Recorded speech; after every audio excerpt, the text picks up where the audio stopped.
თუ ესე გაგრძელდება კრიტიკულად განწყობილი პირების მიმართ ყოველ შემთხვევაში. რაც შეეხება შოთა საქმეს, ფაქტობრივად ძირითადად ეხლა მოусმინი არ ვიცნობ საქმის დეტალებს, თუმცა კი ერთი რამ არის უპირობოდ ნათელი, რაზეც შოთა მისაუბრა, რაც უფრო მაღალია პოლიტიკური თანამდებობის პირი, მით უფრო მაღალი აქვს მას თმენის ვალდებულება და რაც შეეხება ის არც ის ფრაზა ვიცი კონკრეტულად კომენტარის შინაარსი, თუმცა კი მაღალი პოლიტიკური თანამდებობის პირის მიმართ გაკეთებული კონკრეტული მოსაზრება ის ნაწილი ყოველ შემთხვევაში რასაც ეხლა მე გავეცანი აბსოლუტურად ჯდება დემოკრატიული ქვეყნის სიტყვისა და აზრის გამოხატვის თავისუფლების ფარგლებში. მინდა აქ დავასრულოთ ამაზე საუბარი.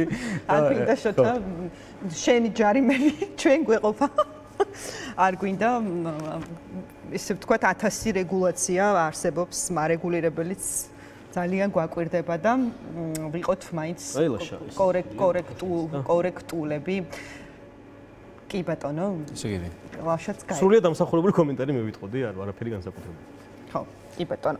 ლაშა, მოდით გადავიდეთ სხვა ნაწილზე, მინდა ვისაუბროთ კიდევ უფრო მძიმე პრობლემაზე, ვიდრე შეიძლება იყოს, რა თქმა უნდა, ადამიანების რაღაცა საკუთარი აზრის გამოხატვის გამო და კიდევ ერთხელ ვიმეორებ, როგორიც არ უნდა იყოს ეს აზრი, თუ არ შეიცავს, არ ვიცი, რაღაც დანაშაულის ნიშნებს, მუქარას, არ ვიცი, სიცოცხლის მოსპობით, შანტაჟი თუ ასე შემდეგ, რაც არ უნდა თქვას ადამიანმა მიმაჩნია რომ ეს მისი გამოხატვის თავისუფლებაში ჯდება. გადავიდეთ იმ ნაწილზე, რომელიც არის კიდევ უფრო მძიმე, ალბათ სადაც კიდევ უფრო უსუსურები არიან მოქალაქეები და ამ შემთხვევაში ვგულისხმობ თქვენ ძალიან კარგად გეცოდინებათ ორივეს, იმიტომ რომ ამ სფეროში ხართ, ადვოკატები ხართ, არაერთ ადამიანთან გაქვთ შეხება.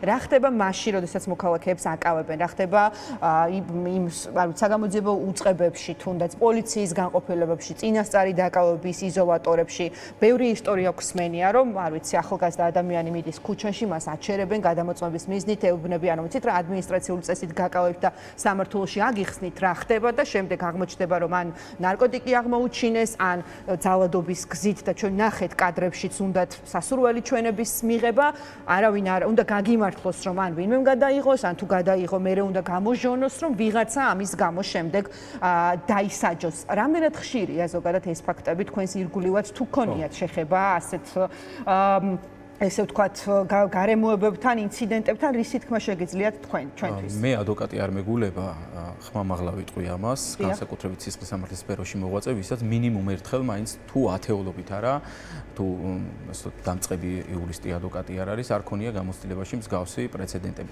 როგორც წესი, აი თქვენ რაც აღნიშნეთ, ხო? გაჩერება, შეჩერება, სამმართველოში განყოფილებაში გადაყვანა, ძალიან ბევრი მიზანი აქვს, ფართო სპექტრია, ასე ვთქვათ, მიზნის რა მიზნები შეიძლება გქონდეს პოლიციას ამ დროს, ხო? ძირითადი რა არის?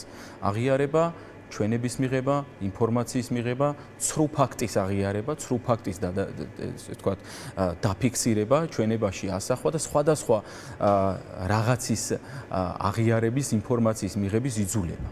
და გარდა ამისა, ერთს გამოვყოფთი განსაკუთრებით ეს ეგრეთ წოდებული ოპერატიული თანამშრომლების მხრიდან ქუჩაში, ესე ვთქვათ, არალიცენზირებულ გაჩერებას ესე დავარქმევდი. რაღაც დომინანტური პოზიციის წარმოჩენას ემსახურება თითქოს და ხშირ შემთხვევაში მათ ფორმაც არ აცვიათ, მაგრამ თითქოს და ავტომატურად ფორმა, როდესაც აცვია ადამიანს და ის არის პოლიციელი, ვიღაცას რაღაცით აღემატება. მესმის, რომ პოლიციელია, პოლიციის თანამშრომელია და მუშაობს პოლიციაში, თუმცა ის ავტომატურად ამას არ გარდაქმნის ვინმეზე დომინანტურ პოზიციაში. პირიქით, იგი არის სამართალდამცავი და არა სამართალდამრღვევი. კანონის დამცველი და არა კანონდამრღვევი. იგი რო ქუჩაში დადის და მათ შორის პოლიციის ფორმით მოძრაობს, მას საზოგადოება უნდა უყურებდეს ყოველ შემთხვევაში, ესე ვიტყვით, გაცილებით დიდი იმედით, ვიდრე დღეს უყურებს საზოგადოება. მე ვერ წარმომიდგენია, რომ დღეს საზოგადოების უმრავლესი ნაწილი პოლიციას უყურებს, ძალიან მიჭირს ამის თქმა, ჩემთვისაც ძიმია და თქვენთვისაც ძიმია, ხო?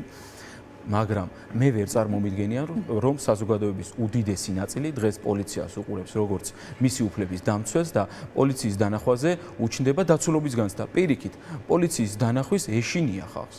საპატრულო პოლიცია იყო ხოლმე როგორც წესი იმედი და გვიხაროდა ხოლმე მისი გამოჩენა, მაშუქების გამოჩენა, მაგრამ ბოლო პერიოდში, ხა 2024 წელს არ მინდა მიობა, თუმცა ბოლო პერიოდში განსაკუთრებით მათ მიმართაც შეიცვალა კრიტიკულად პოზიციები. რაზეც თქვენი საუბრეთ, ისევ არ ვიტყვი რომ ეს ყველაფერი 2024 წლიდან იწყება, გაცილებით უფრო ღრმა ფესვები აქვს ამას გადგმული, ძალიან დიდი ხნის ფესვები, თუმცა ჩვენ 2024 წელს მოგვიწია სანამ სისხლის სამართლის საქმეებზე დავიწყებდით მუშაობას და სანამ სისხლის სამართლის წესით დააკავებდნენ ბიჭებს, მოგვიწია ადმინისტრაციულ სამართალდარღვევათა საქმეებზე მუშაობა. ათეულობით ადამიანი ვნახეთ ნაცემ. ჩვენ ვართ ადვოკატები პირველები, ვისაც პირველი კომუნიკაცია უწევთ იზოლატორში ბრალდებულებთან, დასაცავებთან, ადმინისტრაციული წესით დაკავებულებთან. ჩვენ დეტალურად გვახსოვს 2024 წელს, აი ნოემბერში რომ დაიძაბა მდგომარეობა, ნოემბრის ბოლოს, დეკემბერი რომ დაიწყო, იზოლატორებში ათეულობით ადამიანი დააკავეს. ათეულობით ადამიანს ვნახულობდით და ჩვენი გამოსვლის შემდეგ სახალხო დამცველის წარმოადგენელი შედიოდა და ჩვენი თვალების მიღმა სახალხო დამცველის წარმოადგენლების თვალებიც იგივეს ხედავდა, რასაც ჩვენ ხედავდით. ანუ ეს ფაქტები არის დადოკუმენტირებული და დევს კონკრეტულ ადგილას. ანუ 300-ზე მეტი ადამიანი არის ნაცემი და ამას ნაცემს სიტყვას რო ხმარობ, ეს არის ყველაზე მსუბუქი შეფასება. ჩვენ სიტყვასიტყვით გვახსოვს მათი გადმოცემა. ეგრეთ წოდებულ მინივენებში შეჰყავდათ მოქალაქეები, არა ერთი, არა ორი, რამდენიმე 5-6 და მინივენებში დიოდა სისხლის გუბეები. ხა ამას როცა ისმენ როგორ უნდა შეაფასო უბრალოდ ძალადობა ჩემთვის წარმოუდგენელს, როგორც მინიმუმ დამამცირებელი და არაადამიანური მოპყრობაა, მაგრამ 2024 წლიდან ტენდენცია დღითი დღე მძიმდება და ის რაც ჩვენ ვნახეთ ახლა კადრები ქობულეთში, ის რაც ჩვენ ვნახეთ გორში, ეს არ არის ახალი. სამწუხაროდ ჩვენთვის არ არის ახალი. თუმცა რო ხედავთ, რა თქმა უნდა, გაცილებით მძიმეა. რა არის მნიშვნელოვანი? 2024 წელს რო საუბრობდით, რომ ეს ხალხი ნაცემია, გედედეს თანამშრომლებმა ცემეს, კრიმინალური პოლიციის თანამშრომლებმა ცემეს, მაშინ ხო, ჭყალებში ესე რომ ვთქვათ, არავინ გვიჯერებდა, შეიძლება ძალიანაც ბევრი გვიჯერებდა, მაგრამ ცხადად ხედავთ დღეს 2 წლის შემდეგ, რომ ამ ყველაფერმა იმგვარი ხასიათი მიიღო, რომ თითოეული ეს ინფორმაცია გვარწმუნებს იმაში, რომ ეს არის სისტემური. სისტემურობას არ წარმოშობს მხოლოდ ის, რომ ძალიან ბევრი შემთხვევაა. სისტემურობის მაგალითია ის, რომ გედედეს თანამშრომლებს ბოლო წლებია და ბოლო თვეებია განსაკუთრებით ნიღაბზე ნომრები არ აქვთ. ეს არის წამახალისებელი მათთვის. სისტემურობის მანიშნებელი და დამადასტურებელი მტკიცებულებაა მათ შორის ის, რომ როდესაც პოლიციელები ძალადობდნენ თუნდაც გორში, ერთი პოლიციელი დგას, კამერით უღებს და რამდენიმე პოლიციელი უყურებს და მათ შორის მონაწილეობასაც იღებს. თუმცა რამდენიმე მათგანი, ვთქვათ, მაყურებლის როლშია და არც ერთ მათგანს, ვთქვათ, ემპათიის გრძნობა არ დაეუფლა ბოლოს და ბოლოს მის თანამშრომლებს რომ თხოვოს, რომ გაჩერდი ცოდოა და სხვა არაფერი, მხოლოდ ის რომ გაჩერდი ცოდოა. 15 ადამიანი იქ დგას პოლიციის თანამშრომლები და არც ერთს ეს განს და არ დაეუფლა. მესამე რა, ანუ ყველაზე ბოლო შემთხვევა, ერთ-ერთი ყველაზე მძიმე, რა თქმა უნდა, ქობულეთი.